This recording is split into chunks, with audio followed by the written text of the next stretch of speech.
예, 안녕하십니까. 저는 을지대학교 안전공학 전공에 재직하고 있는 이명구라고 합니다. 지금부터 안전보건관리 체계 구축 어렵지 않아요 라는 내용에 대해서 말씀을 드리도록 하겠습니다. 말씀드릴 내용은 산업재해 발생의 실태, 지속 가능한 경영체계 구축, SH평가의 필요성, 안전보건관리 체계 내용 및 구축 방법, 그리고 맺은 말 순으로 말씀드리겠습니다. 먼저 산업재해 발생의 실태를 한번 보면요. 업종별로 사업장 수는 22년 기준으로 297만 6천 개 사업장이었습니다.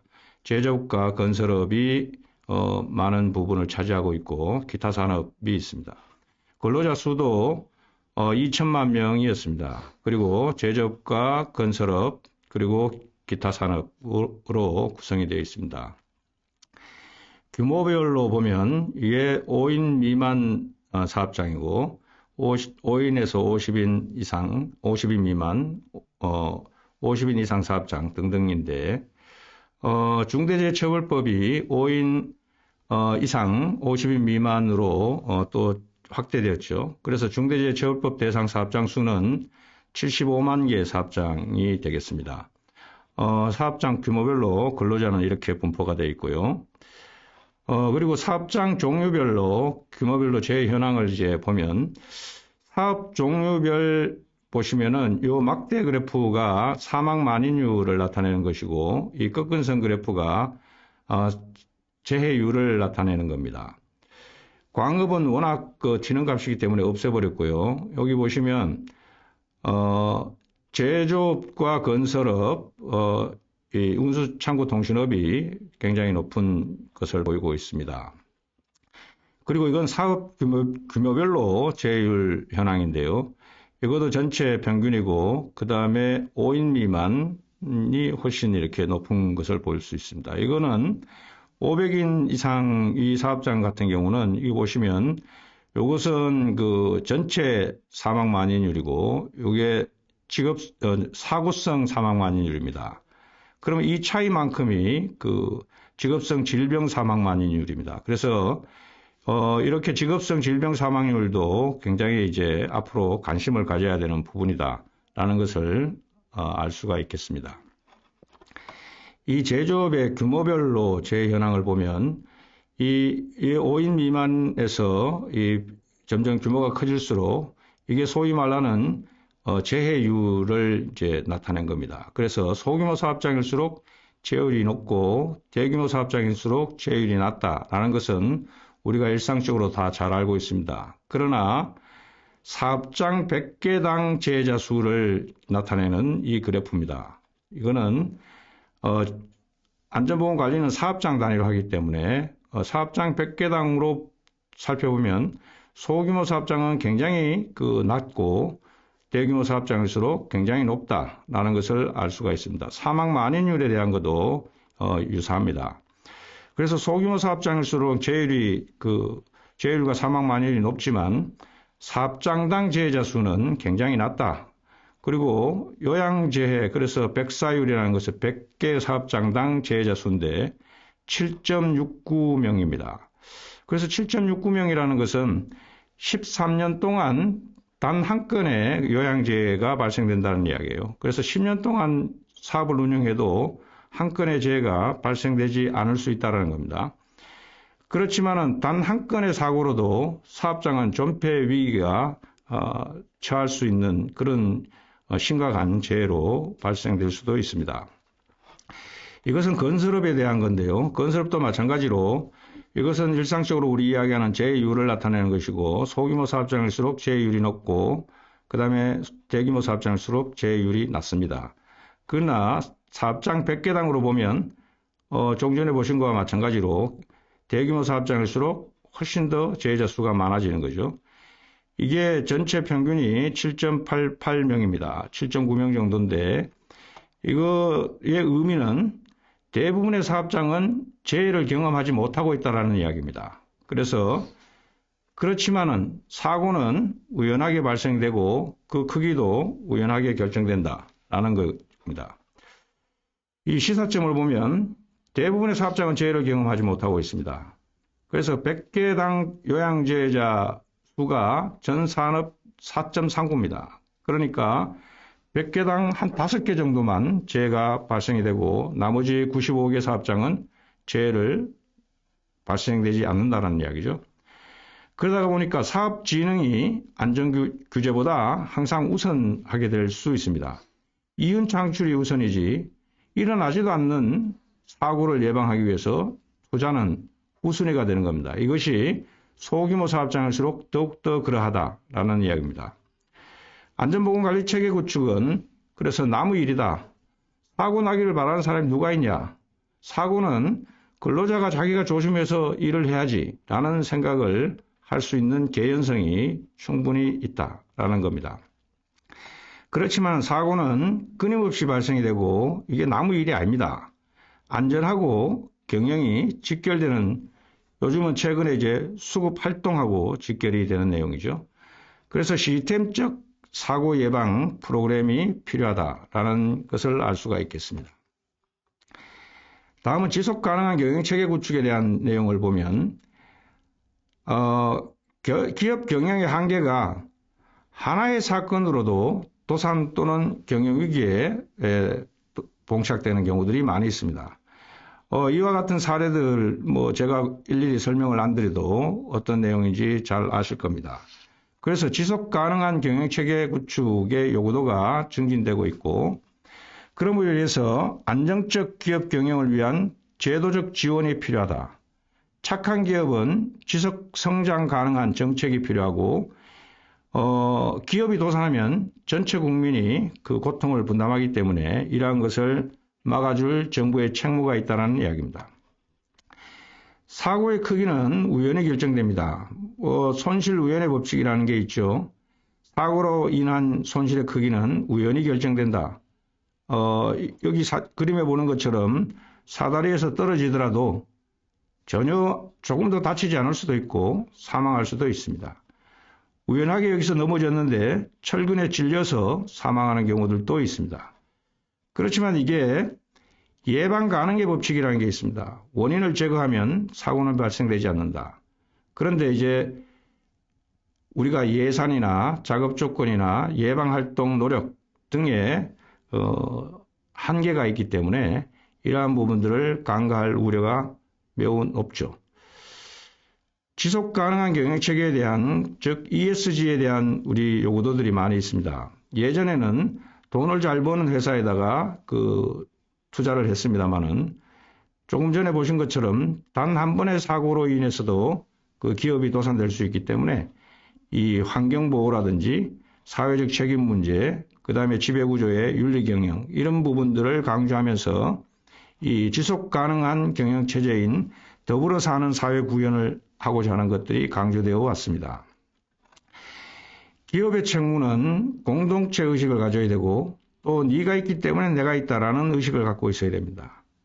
그리고 정부는 시스템의 정비 그리고 예방 차원의 계몽, 착한 기업에 대한 정보 이런 것들을 끊임없이 제공해야 되는데 이를 통해서 우수기업은 육성하고 그리고 불량기업은 퇴출하는 이런 제도들이 있어야 됩니다. 안정적인 기업 운영을 위한 지원이 필요하게 된 거죠. 그럼 SH평가의 필요성에 대해서 말씀드려보면 산재 예방을 위한 핵심적 화두는 이와 같은 것으로 대표적으로 볼 수 있겠습니다. 경영 책임자의 인식 제고, 건전한 시장 경제의 정착, 착한 기업의 성장 보호, 그리고 자율안전보건 활동의 정착 이런 것들이 핵심적인 화두가 되겠습니다. 이러한 것들 때문에 2019년에 산업안전보건법이 전면 개정되면서 이 도급인의 안전보건 의무를 강화했고 적격 수급인의 선정 의무와 안전보건 정보 제공 이런 내용들이 도입이 됐습니다. 그리고 건설공사 발주자에 대한 개념과 근로자의 작업 중지권 그리고 벌칙성 수강 이수 명령제 그리고 법의 보호 대상이 노무를 제공하는 자까지 확대 적용되게 된 겁니다. SH평가 사례를 보면 공공기관 안전활동 수준평가 또는 등급평가 이런 것들이 진행되어 왔고요. 그리고 적격 수급인의 선정 의무, 그리고 시스템적 안전이 강화되어 왔습니다. 그래서 주무구구식의 안전활동은 배제를 하고 체계적인 안전활동을 강화해 왔던 겁니다. 그래서 이러한 것이 예방적 제도를 강화하고 기업의 안전활동을 견인하는 정책이 되겠습니다. 착한 기업을 선별하고 지속 성장 가능한 지원 체계를 구축하고자 하는 것이 되겠죠. 평가 항목들은 이와 같은 것들이 대부분 주요한 꼭지로 강조가 되어 있는데 결국은 이 성과 측정과 한류 체계 구축을 통해서 지속적으로 개선될 수 있는 체계를 구축하고자 하는 것입니다. 그러면 안전보건관리체계의 내용과 구축 방법에 대해서 한 개씩 보도록 하겠습니다. 안전보건관리체계의 핵심 사항은 사업주의 의지, 그리고 계획의 수립, 유해위험 요인의 파악, 대책, 이행, 그리고 자료관리 및 한류체계가 되겠습니다. 이런 체계에 따라서 방침과 목표, PDCA가 계속 지속적으로 운영이 되고 자료관리가 돼야 되는 내용입니다. 중대재해처벌법의 그 제4조를 보시면 이와 같이 경영책임자의 의무를 부여하고 있습니다. 필요한 인력 및 예산과 안전보건체계 구축 및 그 이행에 대한 조치입니다. 조치. 이행이 아니라 이행에 관한 조치인 거죠. 2호, 3호는 뭐 그렇고 그 다음에 관계법령에 따른 의무 이행. 이래서 1호와 4호에 대해서는 대통령령으로 구체적으로 이행 기준을 정하고 있습니다.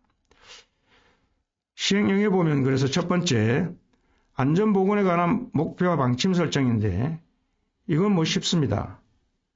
산재 예방의 출발이고 이거 가장 기본적인 사항입니다.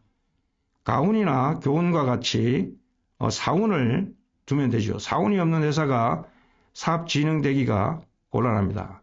그래서 사훈을 두는데 여기에 안전보건 경영 방침과 목표를 주면 되죠.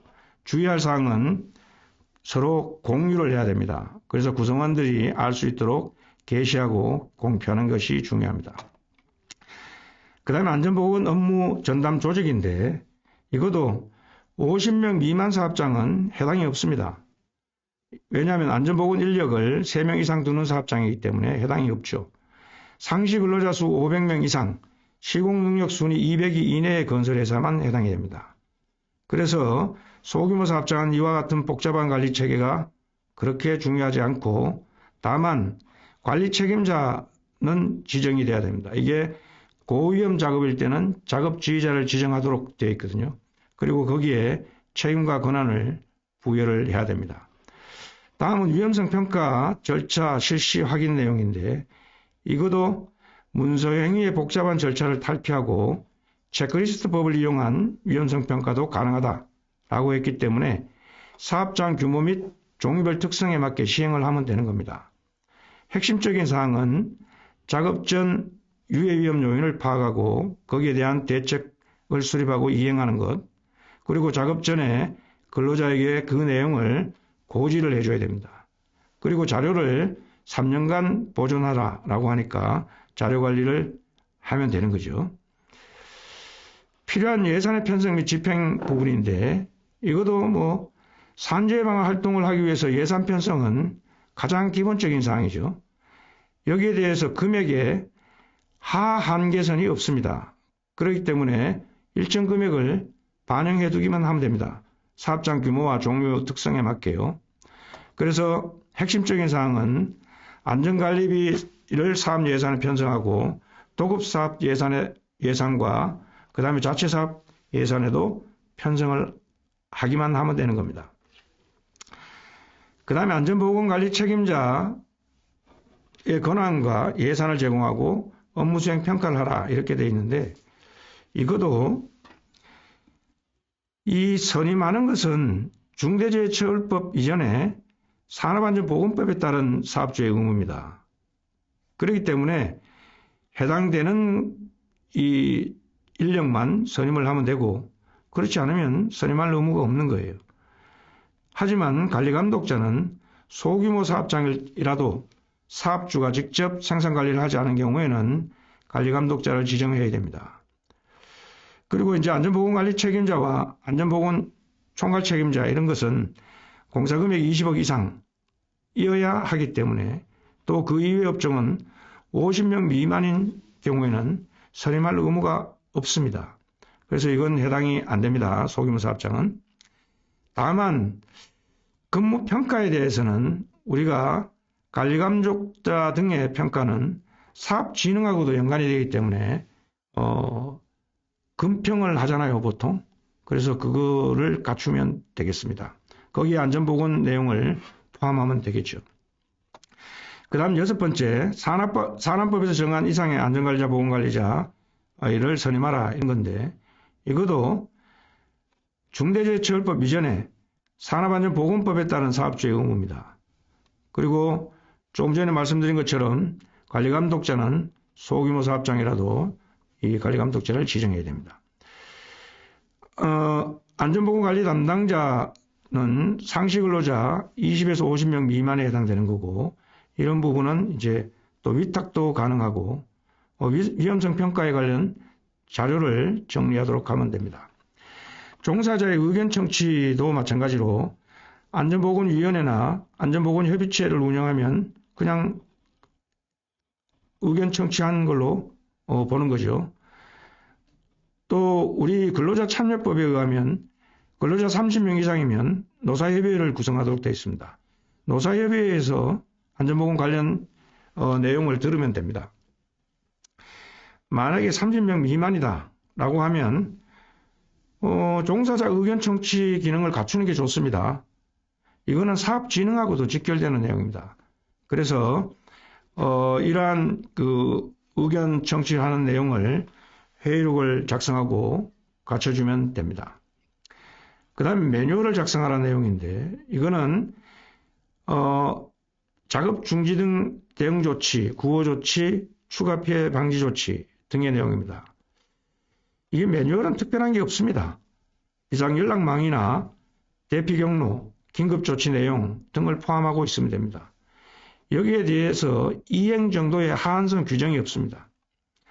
그래서 이거는 이러한 매뉴얼을 갖추고 사업장 안전보건 활동의 어떤 계기 마련을 위한 그 정기적인 훈련 그리고 위험성 평가 이거하고 연계해서 활동하시면 효율성이 높아질 걸로 봅니다. 마지막에 이제 공사기관과 건조기관 등등 이런 수급인에 대해서 내용이 있습니다. 그래서 수급인의 산재 예방 능력 평가 기준을 마련하고 그 절차를 마련하라. 안전관리 비용을 줘라. 그 다음에 공사기관, 건조기관 기준을 마련하라. 이런 내용인데 과목 요것만 유효합니다. 나머지는 정부에서 갖춰야 될 내용입니다.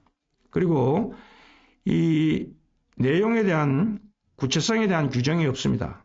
그렇기 때문에 자체적으로 평가 기준과 절차를 마련하면 됩니다. 그래서 이만큼 이제 우리가 너무 어렵게 생각하는데 쉽게 접근하셔야 됩니다.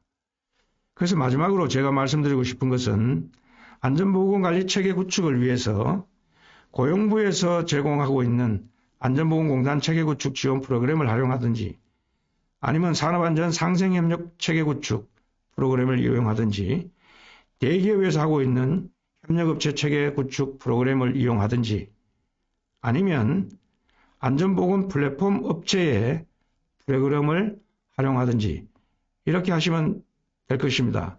마침 최근에 함께라는 프로그램을 이 플랫폼 업체에서 만들었다고 합니다. 그래서 이 프로그램은 따라가기만 하면 쉽게 구축될 수 있도록 만들어져 있기 때문에 이 프로그램을 이용해 보시는 것도 소규모 사업장에서는 안전보건관리 체계 구축에 상당히 유용할 것이다 이렇게 생각이 됩니다. 이상 제 말씀을 마치겠습니다. 경청해 주셔서 감사합니다.